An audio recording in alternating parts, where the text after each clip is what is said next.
السلام علیکم دوستو، آج کی کہانی کا نام ہے صبر کا مہینہ۔ رمضان المبارک کی آمد تھی۔ فاطمہ کا گھرانہ رمضان کی تیاریوں میں مصروف تھا۔ ان کے ہاں رمضان میں افطاری کا بہت اہتمام کیا جاتا تھا۔ اس بار اور زیادہ کیا جانا تھا کیونکہ اس بار فاطمہ کی خالہ عائشہ اپنی دو بیٹیوں بینا اور صبا کے ساتھ لندن سے ان کے گھر آ رہی تھی۔ فاطمہ کو سحری کے لیے جاگنا بہت مشکل لگتا تھا۔ اس بار رمضان کے مہینے میں اسکول کی چھٹیاں بھی تھی۔ سحری کے بعد نماز پڑھ کر جو سوتی تو زور سے ذرا پہلے جاگتی، پھر تھوڑی دیر بعد امی سے پوچھتی کہ افطاری میں کیا بنا رہی ہیں۔ اس کی والدہ جن چیزوں کا نام لیتی تو منہ بسور لیتی اور اپنی پسند کی ایک آدھ چیز ضرور بنواتی۔ اس کی امی 3 بجے سے ہی افطاری کی تیاریوں میں لگ جاتی۔ سحری کے لیے الگ سالن بنتا، ساتھ میں کچھ چیزیں افطاری کے لیے اور 2 قسم کے مشروب تو ضرور بنتے تھے۔ فاطمہ اپنی امی کی مدد بھی نہ کرواتی اور عشاء کی نماز پڑھ کر ٹی وی دیکھنے بیٹھ جاتی یا فضول قسم کے گیم شو سے لطف اندوز ہوتی۔ فاطمہ کی خالہ زاد بہنوں نے اس کی یہ معلومات دیکھے تو بہت افسردہ ہوئیں۔ عائشہ خالہ کے گھرانے کے طور طریقے مختلف تھے۔ وہ بے جا اصرار کی قائل نہیں تھی۔ وہ افطاری میں بس کھجور کے ساتھ پانی پی کر افطار کرتی اور پھر نماز مغرب ادا کر کے کھانا کھا لیتی اور پھر تراویح کی تیاری کرتی۔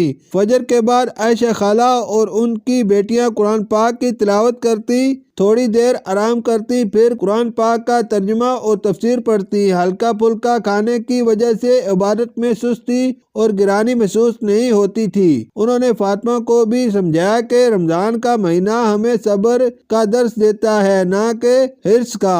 جب ہم سادہ اور کم کھانا کھائیں گے تب ہی ہمیں غریب کی مشکلوں کا احساس ہوگا۔ فاطمہ اور اس کی والدہ بہت شرمندہ ہوئی کہ عائشہ خالہ نے غیر اسلامی ملک میں رہتے ہوئے بینا اور صبا کی پرورش اسلامی اصولوں کے مطابق کی ہے اور وہ اسلامی ملک میں رہتے ہوئے بھی اسلام کی بنیادی تعلیمات سے دور ہیں۔ انہوں نے عبادت کی روح کو سمجھا ہی نہیں۔ فاطمہ اور اس کی امی عید کی خریداری آخری عشرے میں کرتی تھی، جب بازار میں تل دھرنے کی جگہ نہیں ہوتی اور ہر چیز کا بھاؤ آسمان سے باتیں کر رہا ہوتا ہے، لیکن انہیں ان سب باتوں کی بالکل پرواہ نہیں تھی۔ اس بار عائشہ خالہ نے ان کو بازار نہیں جانے دیا، بلکہ جو تحائف وہ وہاں سے لائی تھی ان سے کہا تم لوگ عید پر یہی پہننا، مقدس راتوں کو اور ان قیمتی لمحات کو بازاروں میں ضائع کرنے کی کوئی ضرورت نہیں۔ خیریت سے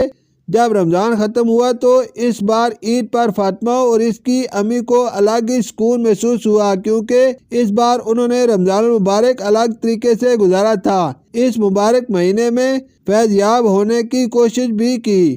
انہوں نے عائشہ خالہ کا دل سے شکریہ ادا کیا جنہوں نے ان کی رہنمائی کر کے انہیں اندھیروں سے نکالا۔